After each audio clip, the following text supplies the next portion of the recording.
FBCC এর সঙ্গে সরকারের কি দূরত্ব বাড়ছে? অনেক ব্যবসায়ীরাও বিভিন্ন সেমিনারে অভিযোগ করছেন তাদের সঙ্গেও মানে কিছুটা দূরত্ব, ব্যবসায়ীদের কথা সরকার শুনতে চাচ্ছে না। এই অভিযোগটা আসলে কতখানি? দেখুন, এখানে আরেকটা বিষয় আছে, আপনাকে বলি। এফবিসিসি এর পাশাপাশি অনেকগুলো সংগঠন আরো অনেক শক্তিশালী হয়ে গেছে। জি, তারাও হয়তো চায় না এফবিসিসি শক্তিশালী হোক। তারা তাদের প্ল্যাটফর্মকেই আসলে যে এফবিসিসিকে শক্তিশালী ছাড়া তারাও যে খুব ভালো করতে পারবে না, তারা রিয়েলাইজ করতে পারছে না। সবাই শুধু ওই যে নিজের আইডেন্টিটি প্রকাশ করার জন্য বিভিন্ন অর্গানাইজেশন, যেমন আমি হয়তো এই মাস লেভেলের ব্যবসার সাথে মিশবো না, আমি একটু অ্যালিট, আমি একটা চেম্বারের প্রেসিডেন্ট হয়ে বসে আলাম, আমার সাথে যোগাযোগ সবার আছে পার্সোনালি, আমি বিভিন্ন শোটো করলাম, বিভিন্ন অর্গানাইজ করলাম, সেখানে আসলো বিভিন্ন মন্ত্রীতন্ত্রী, আমার প্রবলেম আমি সলভ করে নিলাম।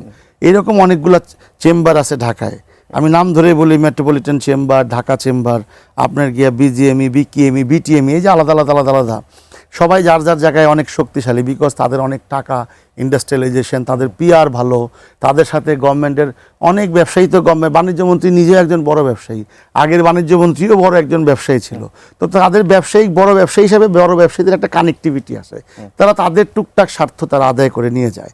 কিন্তু প্রান্তিক জনগোষ্ঠীর কে আছে সেটা আমার বলে কেউ নাই। তাহলে আরেকটা বিষয়, এই যে সিস্টেম সরকার মানে সরকারকে চালায়, মানে সিস্টেম কি আমলাতন্ত্র, আমি তো মনে করি যে দলীয় সরকার চালাতে পারে না, কারণ ওই আমলাতন্ত্রের কাছে আমি বিশ্বাস করি যে দলীয় সরকার বন্দী, এবং আমলারাও চায় না এফবিসিসি এক হোক, শক্তিশালী হোক।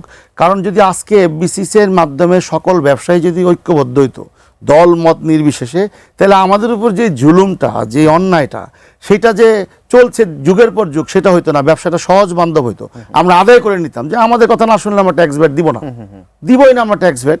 কিন্তু এখন যে যার সুবিধা মতো আদায় করে নিচ্ছে, আরেকটা তাদের পার্সোনাল সুবিধা হয়ে যাচ্ছে। তো প্রান্তিক জনগোষ্ঠী বাঁচলো না, এফবিসিসি এর কিছুই আসে যায় না।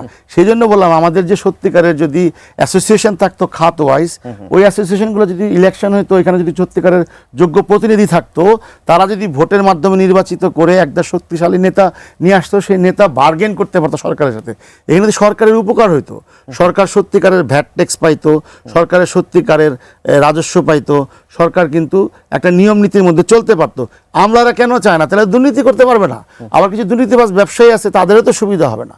তো সবাই মিলে মিশে একাকার,